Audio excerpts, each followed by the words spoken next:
So here I am again. If anybody's there, I'm gonna try.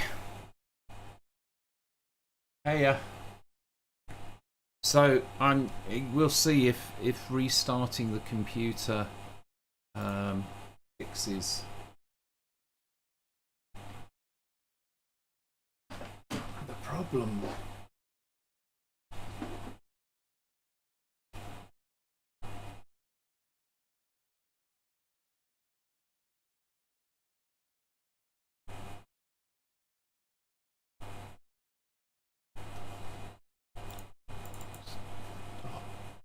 Project up.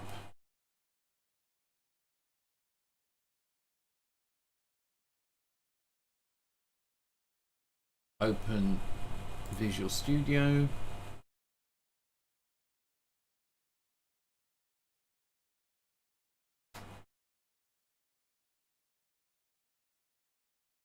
Make an edit.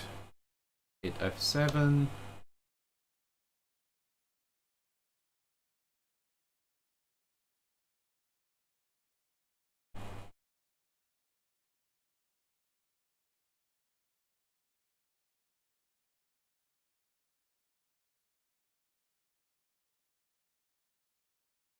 So my workflow is just completely broken.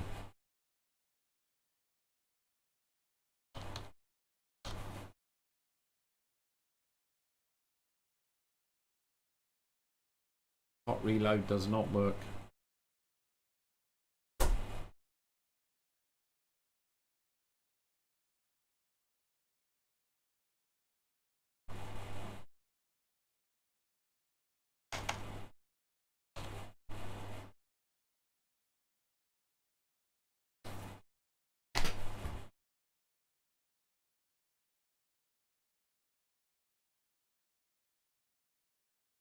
Cancel.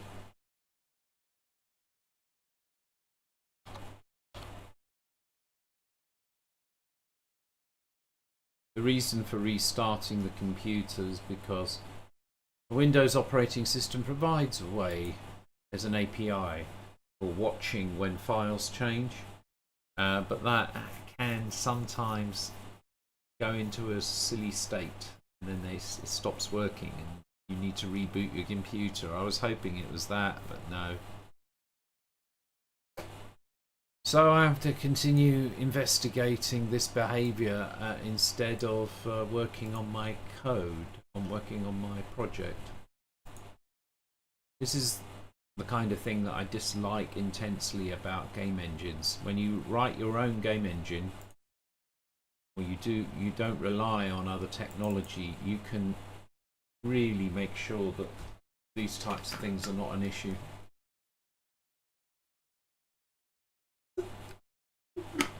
And here am I doing this on a tiny little project, smallest project.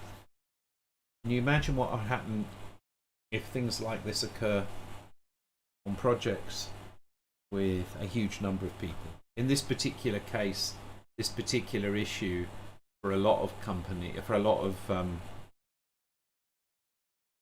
you know, if you build the editor from source and put your game in it, then you're not going to have this particular issue.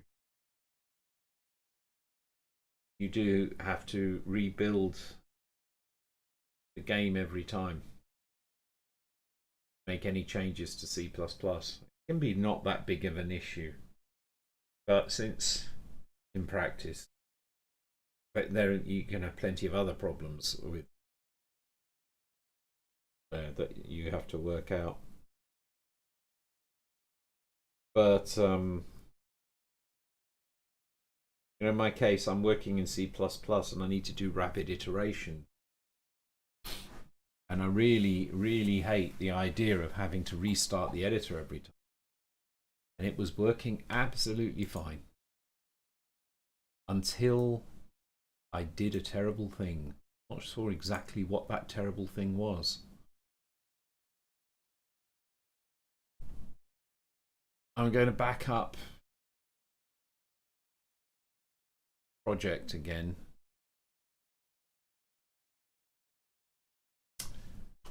I should really have closed Unreal before backing.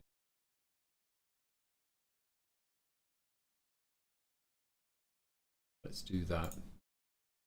Beat that cop back up. Right, so closed Unreal. Shoot. And I should really close Visual Studio before I back it up. That's probably where I went wrong. I'm using a backup, but it's possible that I hadn't closed Visual Studio and Unreal before I made the backup. And because they were open, it put some file in some kind of state. Well, I've got to find out.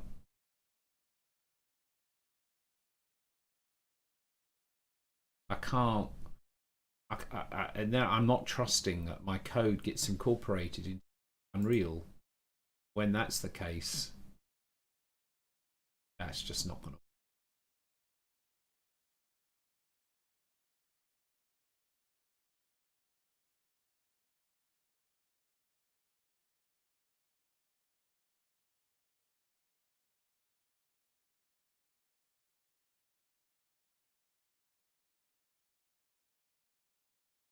Like there's backups for every file I did. Look in the intermediate.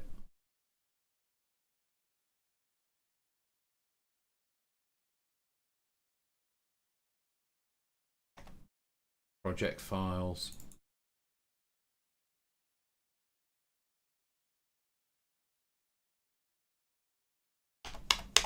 Lots of things to look for. I'm going to start by just deleting the binaries folder.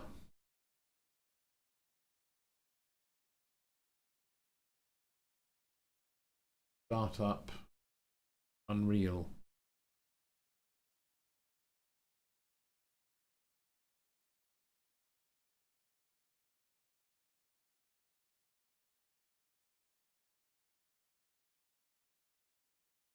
Following drive locations have limited free space.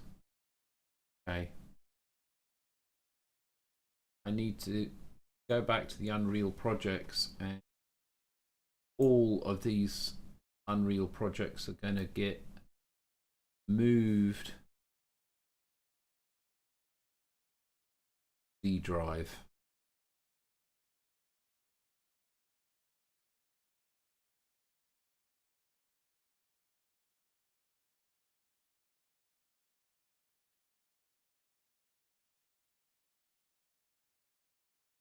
To make space.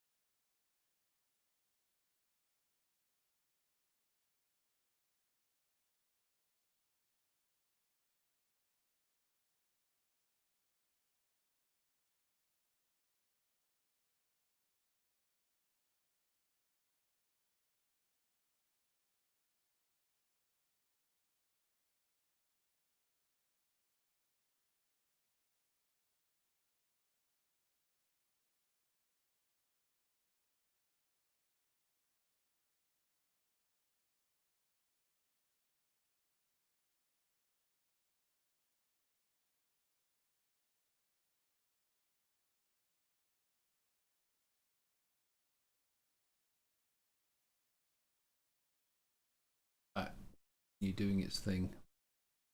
Try opening the project again.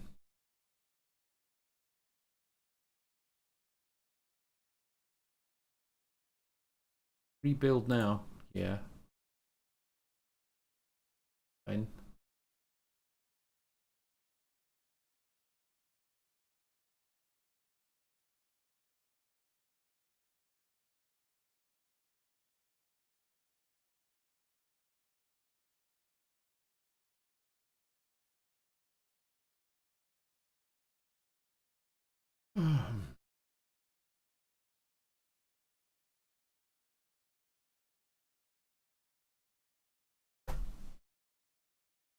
Open Visual Studio.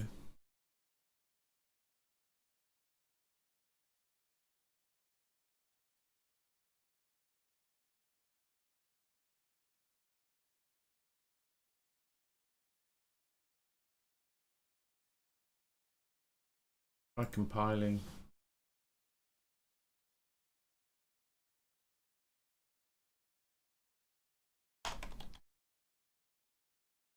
Do a compile in Visual Studio.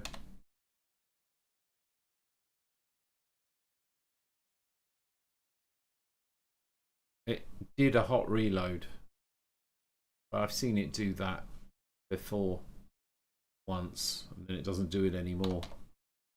My prediction is it won't do it. Oh, wrong.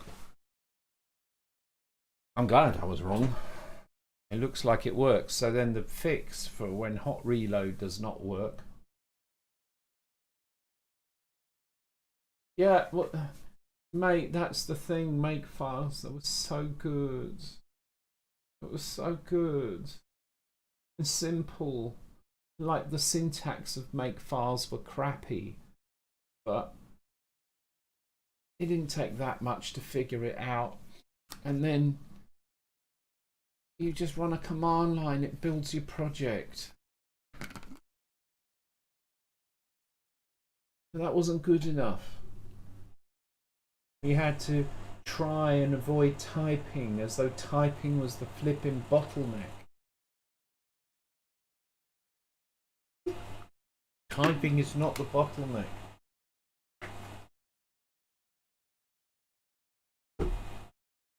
It's so sad.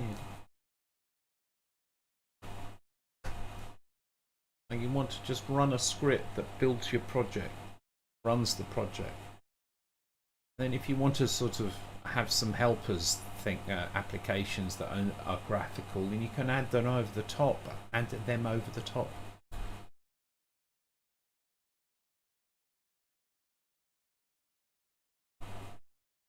Don't want to think about it. Makes me sad. You know, it's like. So I think it's fixed. I think the hot reload is fixed, and I need to remember that delete the binary folder. It's possible.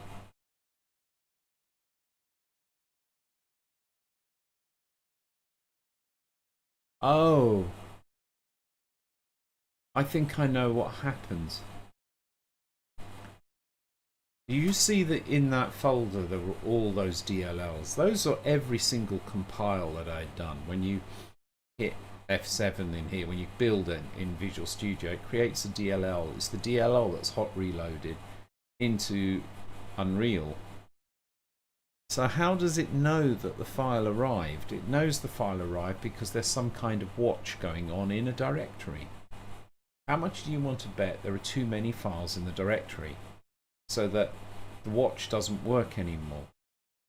Because the watch interface is a Microsoft interface, and if there's one thing that Microsoft absolutely excels in, is putting hard limits into APIs so that things only work as long as you don't have a directory with more than a certain number of files in it. So how much do you want to bet that's the problem? And it wasn't anything to do with anything I was doing. It was just a coincidence that I happened to reach the limit of the number of files in the directory, and it caused the watch to break. That's what I would, if I was forced to put my money on it, that would be what I would put my money on. And then the reason that what I did fixed it was that by getting rid of all of the files in that directory, I am now under the limit. Now, since I made a backup, this is really cringeworthy. It's nobody's fault individually. I could say it's a serious problem though when you have an operating system with lots of hard limits. That's just not a good idea with no warnings. You know, because generally the APIs, those kinds of APIs, they just fail silently. If I go into,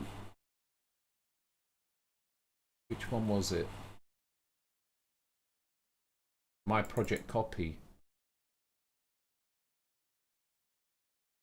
these are all the files in here, and there are 227 items, and 227 items is suspiciously close to 256 items.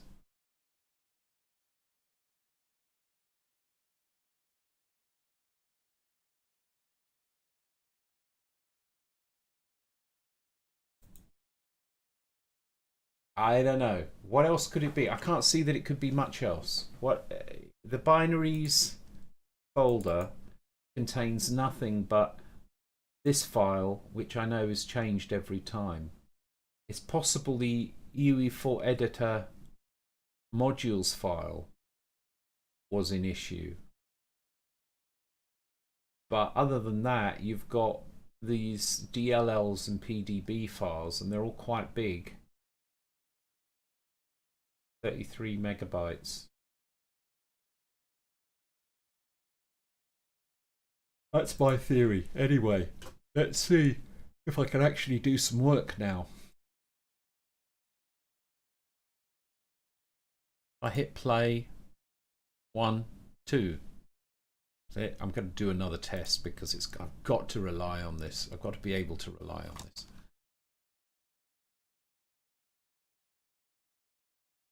I could set the duration to 0 and hit F7. Oh, you bastard, it stopped. All of that theorizing, all of those ideas, all the saying, I bet you it was that. No, it's not. It's gone and broken again. I did not see the... Oh, wait, no. No. It's playing. It will not hot reload while playing. Come on. All right, if everything's back to normal, when I stop, it will hot reload. Please. It did. Okay, right. We'll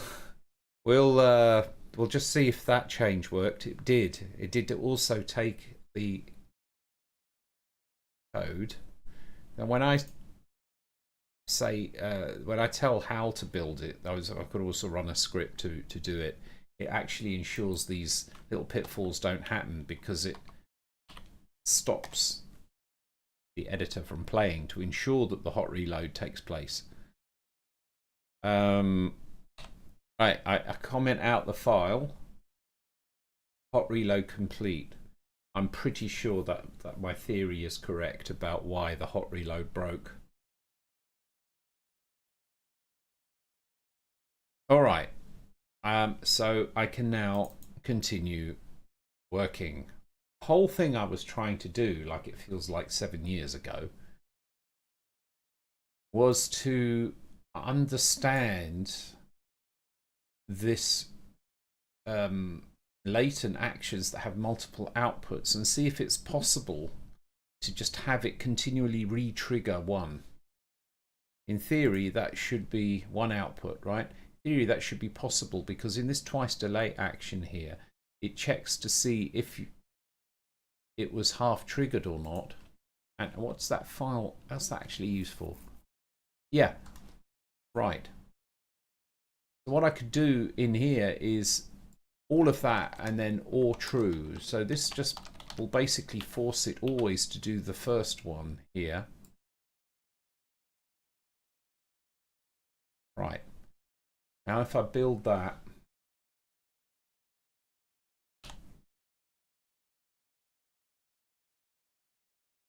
hot reload in business. And this is what I was hoping. It is actually doing a re-trigger. So just to explain, this latent action is originally built so that half of the delay, after half of the delay time, it executes this branch, and at the full end of the delay time executes this branch. I made it so it's always going to execute first branch. Furthermore, what I did, because this is true, is it executes the first branch every frame. And when I tried this with my one, it didn't work for some reason. It would only trigger once. But here I have proven that it is possible to make one of these that just keeps re-triggering. So what's kind of interesting with this is that if in a blueprint you want something called every frame,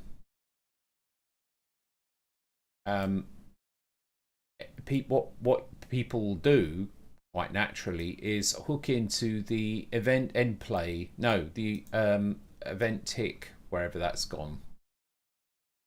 I don't know where that is. There's got to be one here somewhere. Or if there isn't, you can make one by using this trick, because this branch is now executing once a frame.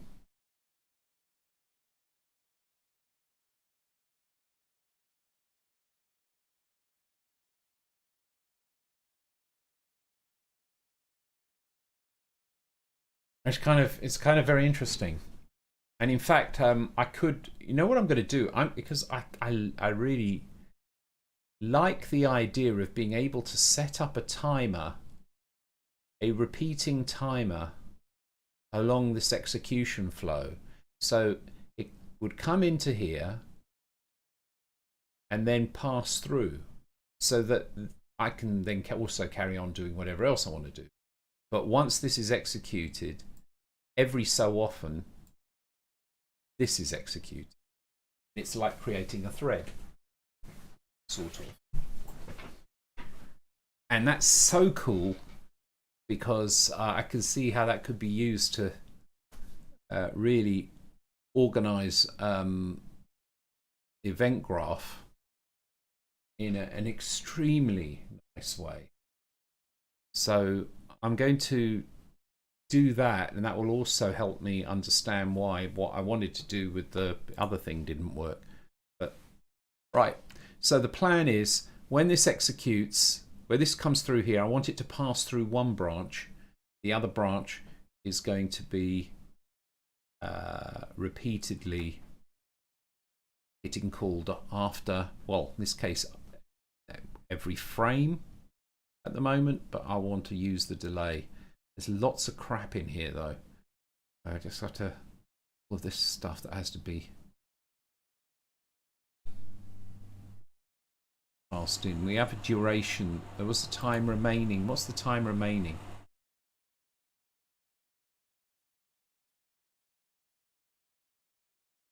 Time remaining minus elapsed time.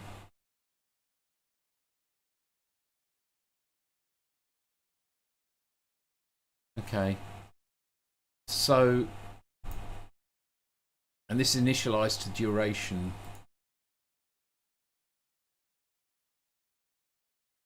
If the time remaining is less than the total time, then we execute that one. There's no need to look for half triggered. Half triggered doesn't matter.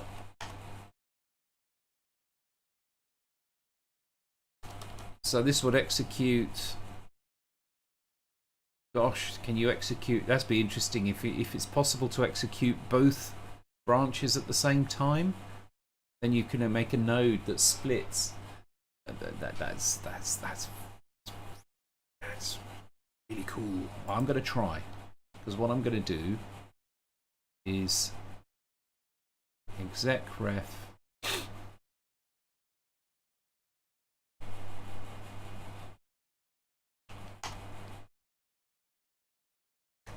I imagine that you can't do it in the same frame, though, because then you would have two program count. Well, yeah, no, it's weird. This is probably something you're not supposed to do, right? It will never be done.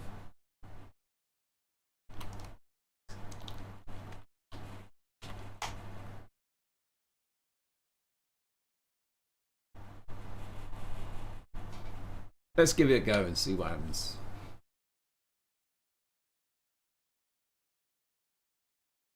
Did it hot reload? I didn't see.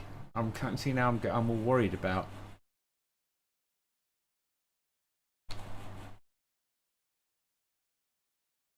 Yeah, oh, it's still hot reloading. It's so important.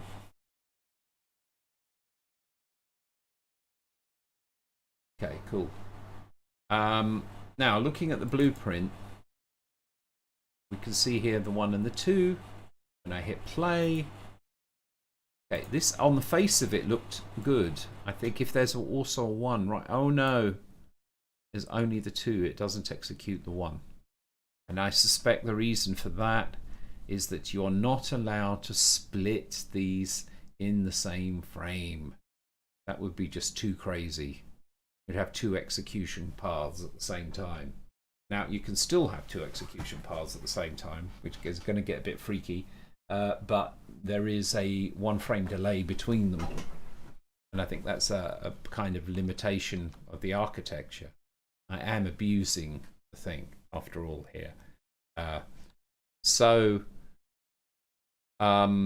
It did repeatedly trigger 2, and the reason it triggered 2 is because it was using this one. And it was using this one because this got changed to that one. The trigger link. Oh. Alright. You know what? I'll just try this. See what this does. So this will either do one or the other. Right. Hot reload complete. Okay, we can start using HAL. Make it so. I captain. Success. We didn't start the play though. There's some race condition in the script. All right. So we can see it started off with 1, and it's always 1. Let me put a delay. Oh, the duration is 2 seconds.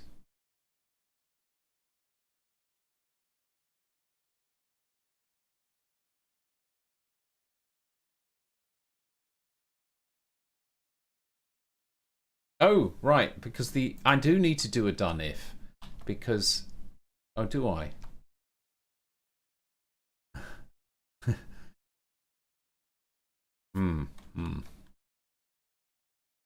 Well, I never want, because this is one I never want to exit.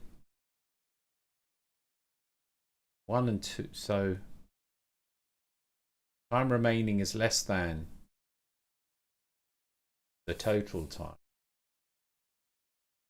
It's always less than the total time, isn't it? How can the time remaining ever be greater than that?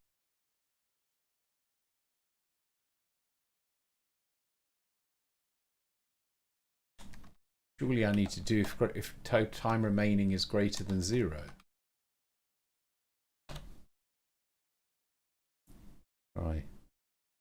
Try this. Make it so.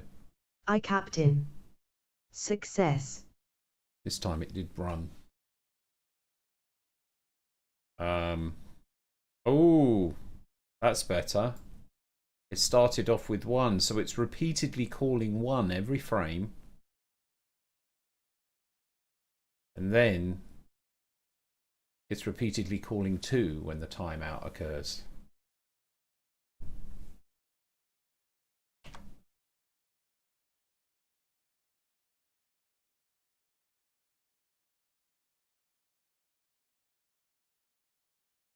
It doesn't look like it'll ever call both at the same time within the same frame.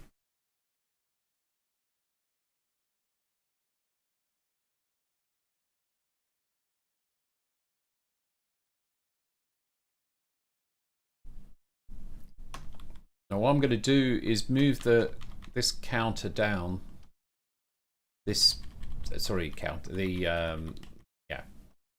Tracking the time down. If time remaining equals total time, which it will because they were set. comparing floats is not usually a good idea, but in this case it's okay because they are actually set by the same value at the beginning, right? It's a little gnarly, but it's prototype code. So time remaining equal total time. So if that's the case, then it means it's the first time through, and then it executes this one. Otherwise,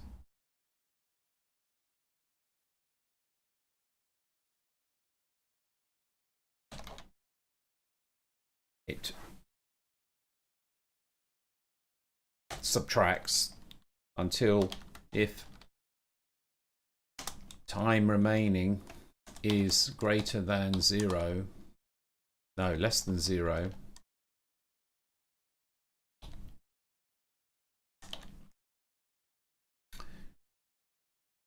then it executes the second.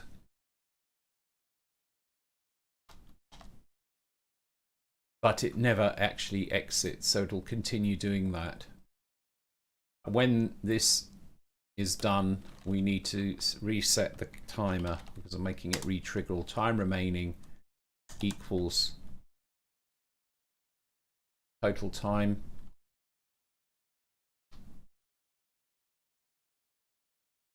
And that's wrong, because then it's going to come through and execute the first one again. I don't want it to ever execute the first one again.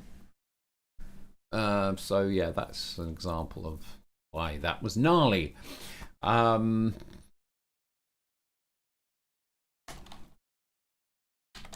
Bool first time equals true if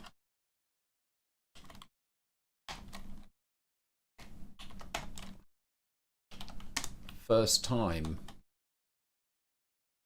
you go one path. First, oh no, that's, oh, I could move it up there. First time equal false. And so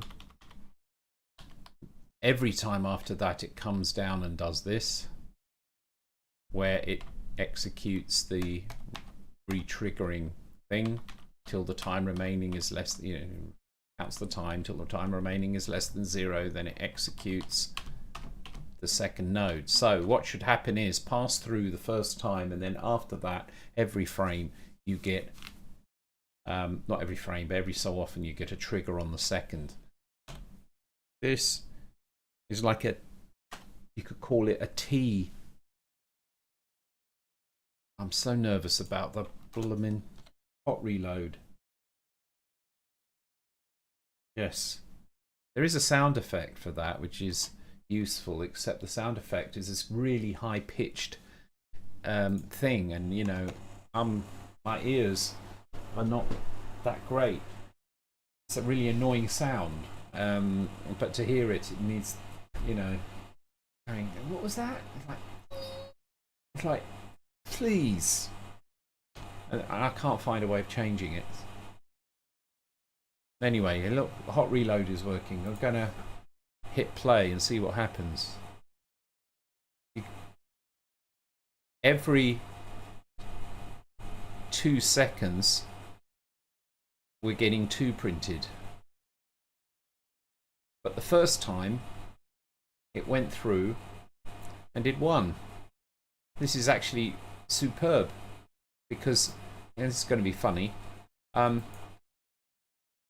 there's nothing to stop you making a chain of these now. So I can take this to another twice delay, which prints string a 3, and we'll do this one on a kind of 1 second cycle, but I can go through and then sort of maybe do another twice delay. There's going to be a 1 frame gap between these. There's nothing that can be done about that, and this is going to be like 0.2, and print string 4. It'd be nice if I could sort of enter, when I did print string, can I do it all by keyboard? Because it's like I have to go and click with the mouse. Maybe if I hit tab. No. Is there a shortcut for selecting the variable? Oh. Yes, there is. Yes, so you can do it. Oh, that's great. Hooray, everybody says. But, I mean, it's like this. Print string. I lost a monitor. Oh, come on. The graphic card things like this. Nothing works. Yeah, I was just trying something, but now with that I have to try again. It's like, it'd be great if, you know, because I have to use the mouse to drag this out, and then I have to use the keyboard to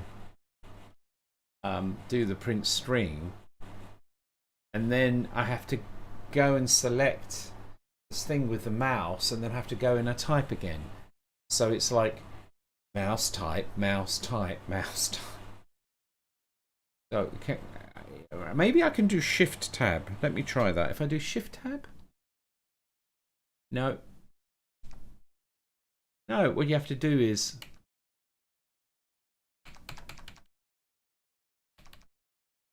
yeah, and I got to it.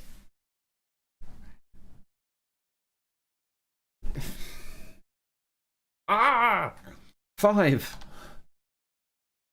I'll have to just keep mouse tabbing, mouse keyboarding.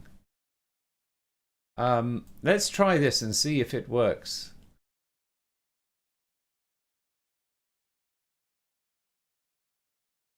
And the answer is yes. 2, 3, and 4. 2, 3, and 4 are all coming out here. There is no 1. 5 is the first time through. It'd be actually interesting to just check where the 5 comes in. It's just on the first one.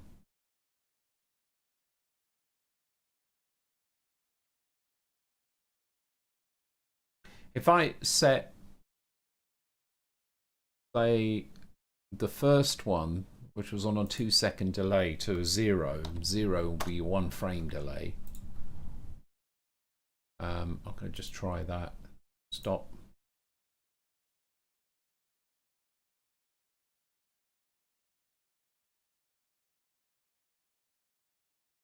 Yeah, so there's a confirmation that, you know, the third timer, this one, is actually initialized 2 frames later. So yeah, the path through takes 1 frame. It'd be nice if it could be instantaneous.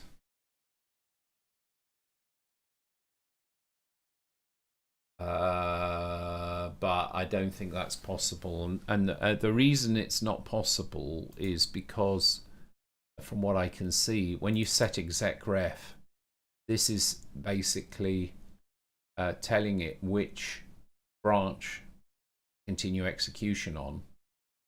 But that continuation of execution, which is trigger link,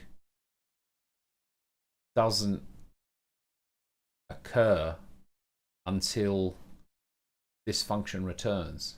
So basically the last, when you change execref, it changes whichever link, you know, you go through and say trigger this one please, and trigger this one. But when you do that, to trigger that one, you have to have changed execref, and you've changed it for both, so it ends up triggering, well, both, well, just the one. Doesn't have a facility that I can see for having an instantaneous pass through. But like I said, that would be freaky, because it would be like you'd have branching execution paths, like in the same frame.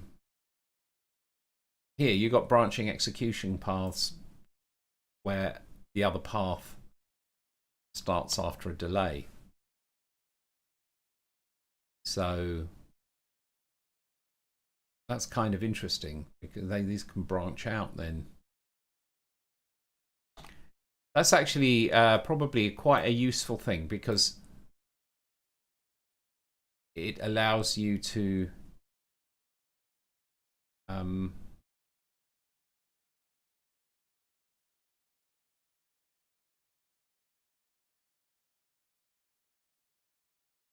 just thinking if there was a way of doing it with the selector.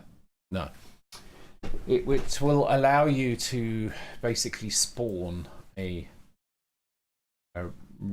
timer. There may be a way of doing that anyway, but there we are. I made one. So the question then is, why did my socket thing, wait socket strings idea not work?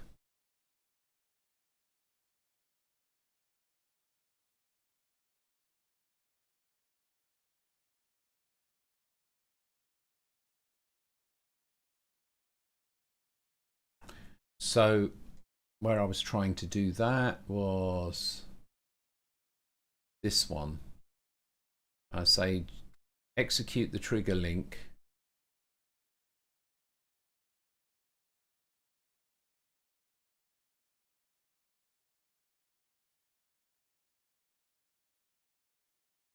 Right. I can just try a little experiment here. I suspect I need to have that exec thing in there, otherwise it won't work. This should just continually fire on the link every frame.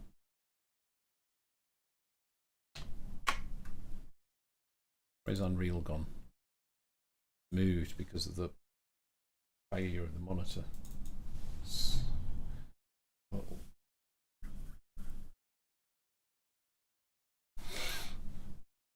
So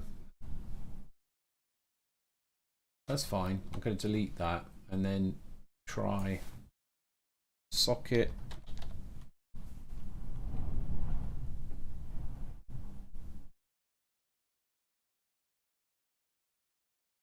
Oh, right. I'm not using that one right now, am I? Let's just see where I left that. When I execute wait string, it's actually using wait.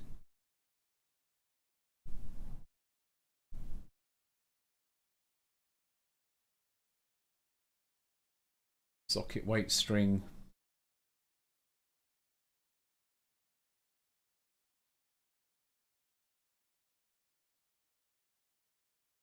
Yeah, let me put this in socket wait string. Get a little bit easier to follow. Fewer changes I need to make out. It's going to execute this one, which should do that. So if this compiles and hot reloads.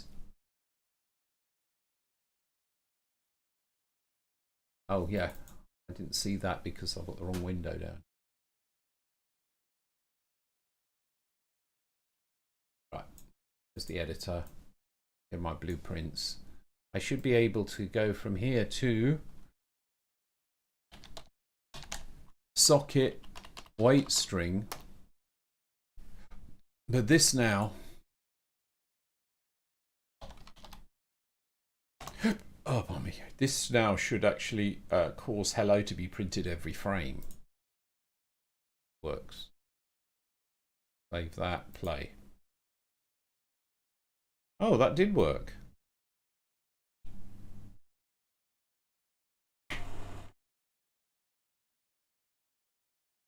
So I will modify socket wait string so that it behaves in the way I was looking for, which is that it will just continually keep checking for incoming strings and not return. So for that,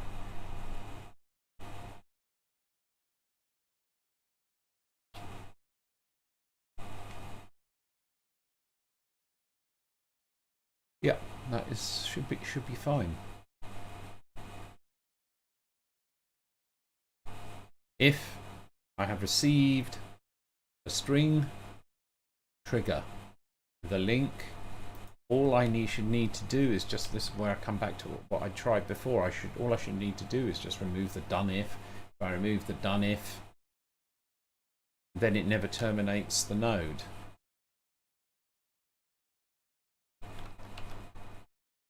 And so instead of being every so often fire this off, it becomes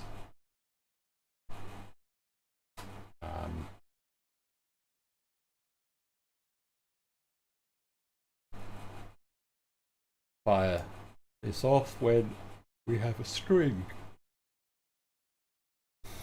I can't really do that like that though, because none of the connection doesn't exist yet, so I'll have to link this back up. Code I had here. So listen on a socket, wait until there's a connection request, then accept the connection request, print accepted connection, then socket wait string. But this should continue firing every time a string comes in. Let's try it. So there we need to, here again, make a connection, type something, it goes through, type something again, and it goes through. And so that's actually what I was trying to do. What it was failing for that mysterious reason that I was making another class, and that class was failing, even though it was identical to the one that was working.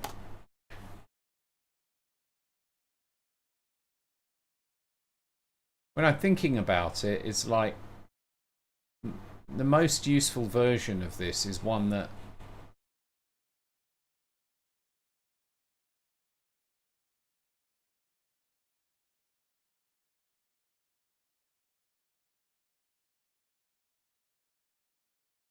I mean, I'm just thinking of the pros and cons. I mean, one issue is that it's when you do socket wait string, that is going to, even if I did a pass through, as it is like this, I can't pass through it. It's like a terminating thing. It has to be at the end. If I want to set this up and then do something else, there's going to be a 1 frame delay before you do the something else. So at a certain point, it's probably better to use an event, generate an event. Part of the exercise here is understanding the architecture of Unreal and how to use it. So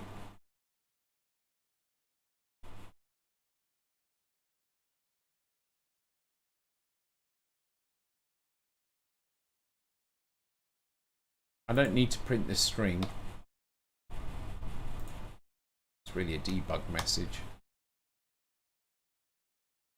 So my thing, which is just to print out or process strings as they're received down the socket, is now refactored to look like this.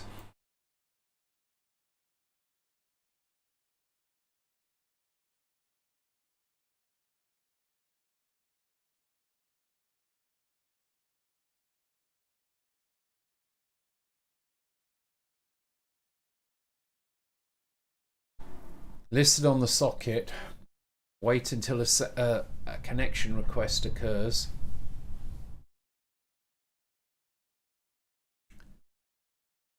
Accept the connection, and every time there's a string arriving, get that string and print it. That's pretty neat. Want to collapse it down a little more. I really don't care about security, number of connections, for the purpose of the phi thing I want to do. You know, the terminal. It'll only accept 1 connection at a time.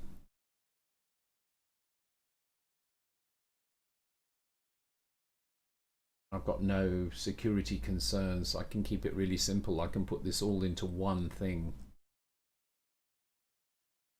Except I can't, because not without introducing a state machine.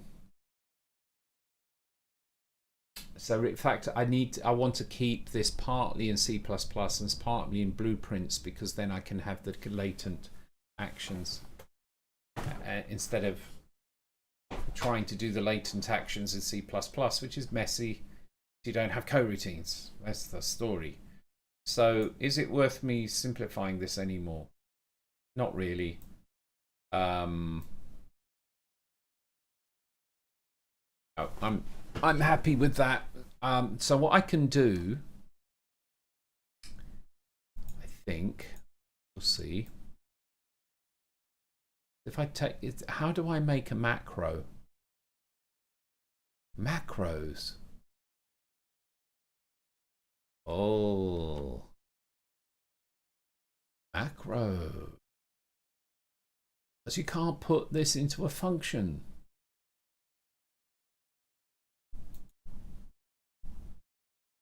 How do I get it out of the macro? There we go. So I'm going to copy all of this. Copy.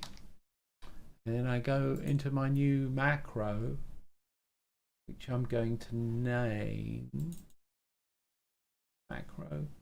What's the name of the macro? How do you change the name of the macro? Rename. Okay, so this is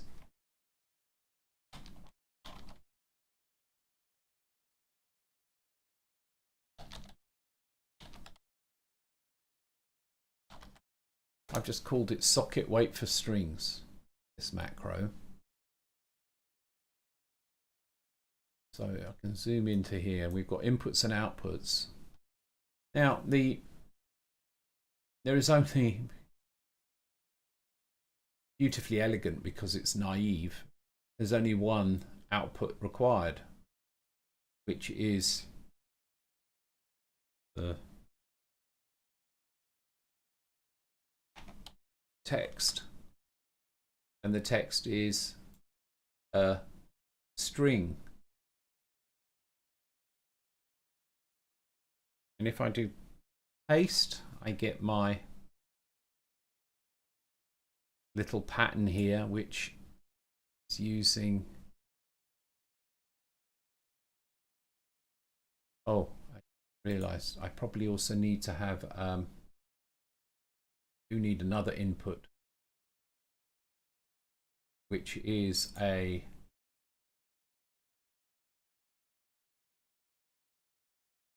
exec.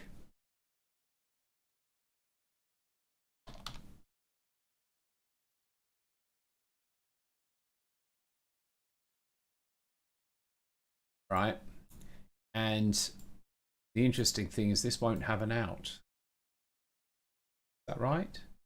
No, of course it needs an out. I'm being silly. I need there's an output which is text, but I also need an output which is exec. That is also, yeah, we need an exec.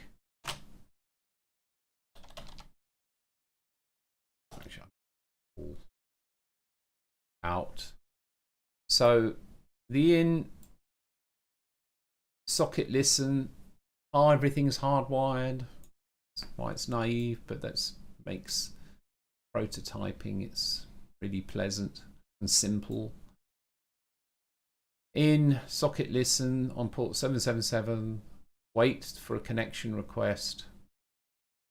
Yeah, it's not looping. So right now it won't accept it. Yeah, I need to restart. I will need to restart the thing if the connection is lost. So that, but I can work on that later. Accept the socket, and then it's going to start receiving the strings. This print string we don't need. The return value is passed out like that. Might want to just swap those two because there we go. This macro, save, it's done, which means that when I go back to my event graph,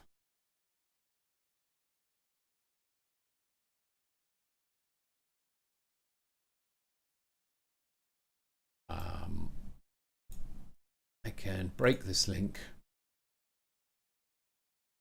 and over here do socket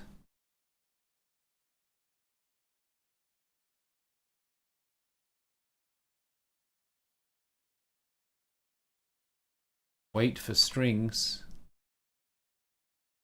This is the macro. That is a beautiful thing because all of this is now inside here. So all I need to do is say that, go here and print string, connect that to this, and all being well, that is, you know, this here is just so that it prints a line of, I can identify to see where the run began, right? This really is not part of the thing at all. Just this. Wait for strings and print them as they come. And I'm going to try play and go here and going to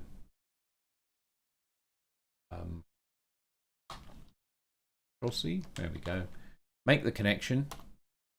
Doesn't print that the connection happened anymore. And just fingers crossed. Oh. Yes. Aha. Okay. Success. Yahoo. And that's I really like. Because now all I need to do is process these incoming strings to be able to do things such as spawn a cube or move a cube or whatever else. So that's what I'll be doing next, because I think I've done sufficient work now with the networking code. This is what I had in mind to arrive at, and so that's there. So I think on the next stream I'll be looking at spawning objects from blueprints. I don't know how to do that yet. And then moving them, like positioning the camera, that kind of stuff. That should be exciting. When I've got enough of that together so that I can hook it up to Phi, and I'll take my Phi programming language, a virtual machine, I will add some network code to that, which will be trivial. It would be really, really simple to do, because it's just going to be sockets, but without worrying about how to interface them to a game engine. And then when Phi is running, it will be able to move objects in the scene in Unreal, but without having to actually touch Unreal, without ever having to build Unreal or play Unreal. It's going to be a standalone little player that is built in Unreal, and I'm really excited about that. Yeah, cool. Good place to leave it for tonight. So thanks for watching the stream, and thanks for keeping me company. Miss you, Mike. I don't know if there's anybody else there, but thanks for watching. And yeah, it feels really good to be doing stuff again. Yeah, it was looking a little rough there for a minute, but persistence, that's key. Take care, everybody. Good night.